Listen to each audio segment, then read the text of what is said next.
1957 USA 1-cent coin.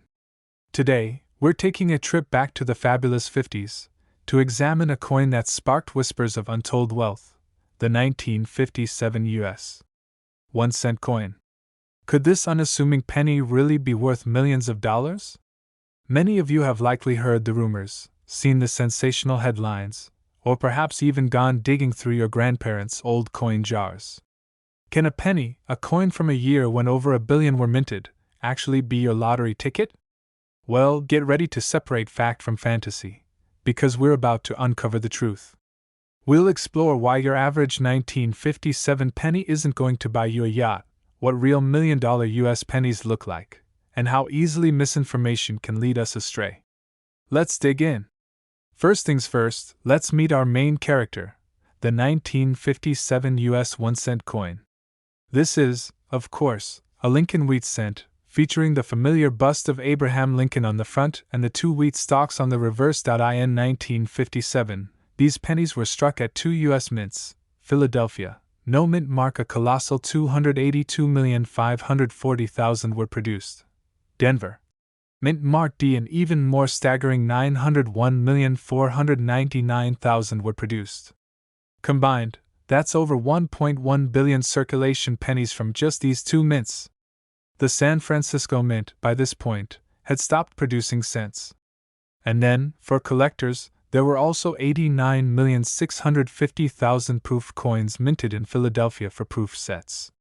So, if you pull a regular 1957 penny out of your change, or even from an old roll, its value is, well, 1 cent. Perhaps a little more if it's in absolutely pristine, uncirculated condition, maybe 10 to 50 cents for a collector, but certainly not enough to get you excited, let alone buy you a new car. So, where does this millions rumor come from?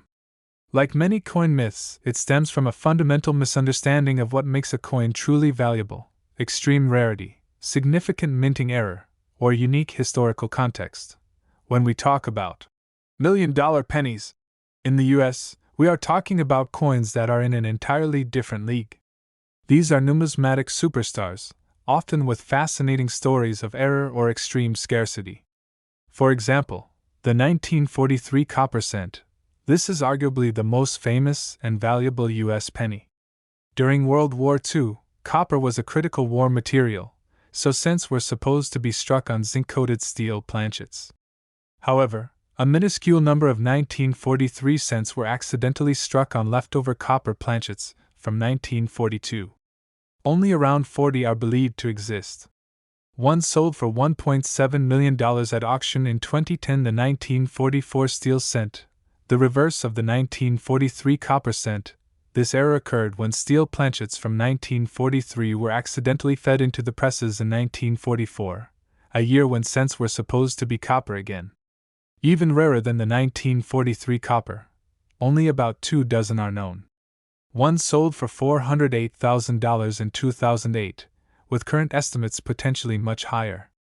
While thousands were minted, this very first year of the Lincoln cent with Victor David Brenner's prominent VDB initials on the reverse is highly sought after. Top-grade examples, especially proofs, can fetch tens to hundreds of thousands of dollars. One exceptionally rare proof example might even approach $1 million in value today. You see the common thread here? These coins are not casually found in your spare change.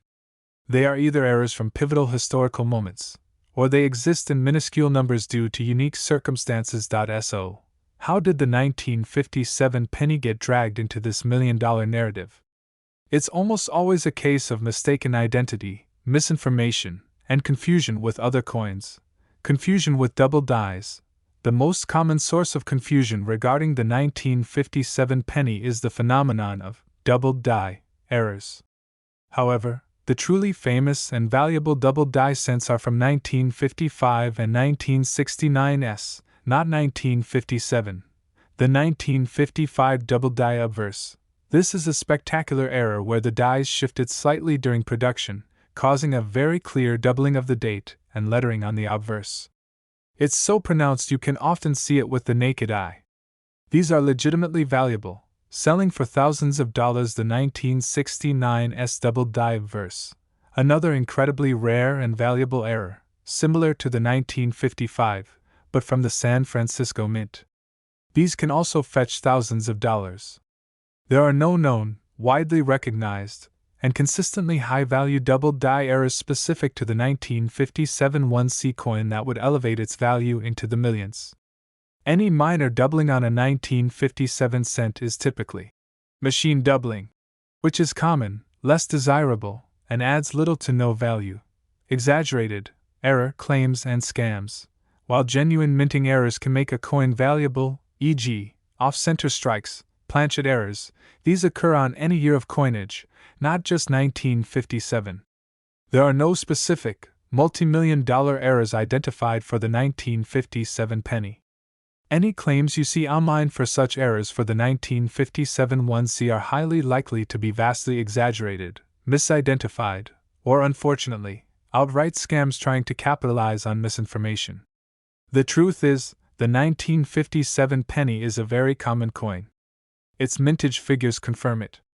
Unless you discover a truly unique, unprecedented error that has somehow escaped the attention of every numismatic expert for decades, your 1957 penny is, unfortunately, worth just what it says on the tin. 1 cent.so. If the 1957 penny isn't your golden ticket, what should you be looking for in your change? Or if you're seriously getting into coin collecting? The principles for finding truly valuable coins are consistent, regardless of the year. Low mintage figures, this is crucial. Coins with very low production numbers for circulation are inherently rarer. The lower the mintage, the higher the potential value. Remember, 1957 was over $1 billion. Look for clear, unmistakable errors from the minting process. Mules, a coin struck with dies not intended to be paired together, like a cent struck on a dime planchet, which has happened. These are incredibly rare and highly valuable. Doubled dies, clear, distinct doubling of letters, numbers, or design elements. This is different from blurry machine doubling. Planchet errors, a coin struck on the wrong metal type or an unusually shaped blank, off-center strikes, when the coin blank isn't perfectly aligned, causing part of the design to be missing. Exceptional condition, proof and uncirculated. Even a relatively common coin can fetch a premium if it's in absolutely flawless, mint state, brilliant uncirculated or proof condition. Especially older coins that rarely survive in such quality. This premium typically applies to collector coins, not circulation finds. Historical significance, coins tied to major historical events, unique designs, or from very early periods of coinage can be highly collectible due to their historical context. Always cross-reference any suspicious findings with reputable numismatic sources, official mint websites, and established auction house records like those from Heritage Auctions or Stack's Bowers. Be very wary of sensational claims on social media or unverified online listings without concrete, expert-backed evidence. So, while your 1957 US 1 cent coin is almost certainly not going to make you a millionaire, don't dismiss the humble penny entirely. Collecting coins is a fantastic hobby. Each coin tells a story, a small, tangible piece of a nation's history in your hand. The Lincoln Cent series, in particular, is rich with history and accessible for all levels of collectors. And who knows, maybe one day you will stumble upon a genuine rarity, not necessarily a multi-million-dollar penny, but perhaps a valuable error, a scarce mint mark, or a high-grade example of a key date. The real treasure is often the thrill of the discovery and the joy of the hunt, even if it's just finding a well-preserved piece of your own history. So, go forth, check your change, and remember, while the 1957 penny might not buy you a yacht, it's still a neat piece of Americana from the Eisenhower era. Thanks for watching.